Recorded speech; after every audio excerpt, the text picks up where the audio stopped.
বন্ধুরা আসসালামু আলাইকুম। এমির একের পর এক দুর্দর্শ সেভের পরও শেষ রক্ষা হলো না অ্যাস্টন ভিলার।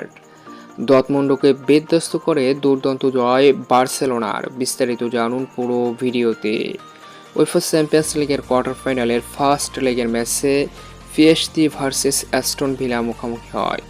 দুর্দান্ত এই ম্যাচে আধিপত্য দেখিয়ে 3-1 গোলের ব্যবধানে ভিলার বিপক্ষে অসাধারণ এক জয় নিশ্চিত করে পিএসজি। পুরো ম্যাচ জুড়ে দুর্দান্ত খেলেছে পিএসজি, বল পায়ে নিজেদের ছড়ি ঘুরিয়েছে ভিলার বিপক্ষে। পিএসজি নিজেদের ঘরের মাঠে একের পর এক শট নিয়ে পুরো বিধ্বস্ত করেছে অ্যাস্টন ভিলাকে পিএসজি।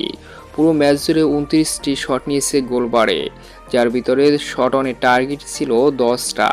3টি গোল পেয়েছে এবং 8টি সেভ দিয়েছে আর্জেন্টাইন কিপার এমিলিয়ানো মার্টিনেস না থাকলে হয়তোবা আরও বড় ব্যবধানে জয় পেত পিএসজি ভিলার বিপক্ষে।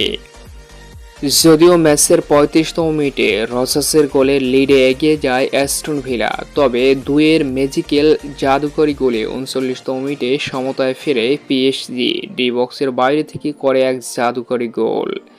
এরপর দ্বিতীয়ার্ধের শুরুতে কাভারাস্কেলিয়ার 49তম মিনিটে দুর্দান্ত গোলে এগিয়ে যায় আবারও পিএসজি। 2-1 গোলের লিড নিয়ে ম্যাচ একেবারে শেষের দিকে 92তম মিনিটে মেন্দিসের গোলে আবারও এগিয়ে যায় পিএসজি। পরিশেষে 3-1 গোলের ব্যবধানে ভিলার বিপক্ষে দুর্দান্ত এক জয় নিশ্চিত করে পিএসজি। তবে ম্যাচে গোলবারের নিচে দারুণ ছিলেন এমিলিয়ানো মার্টিনেস। অন্যদিকে আর এক কোয়ার্টার ফাইনালের বিগ ম্যাচে ডর্টমুন্ডকে 4-0 গোলের ব্যবধানে বিধ্বস্ত করে বার্সেলোনা,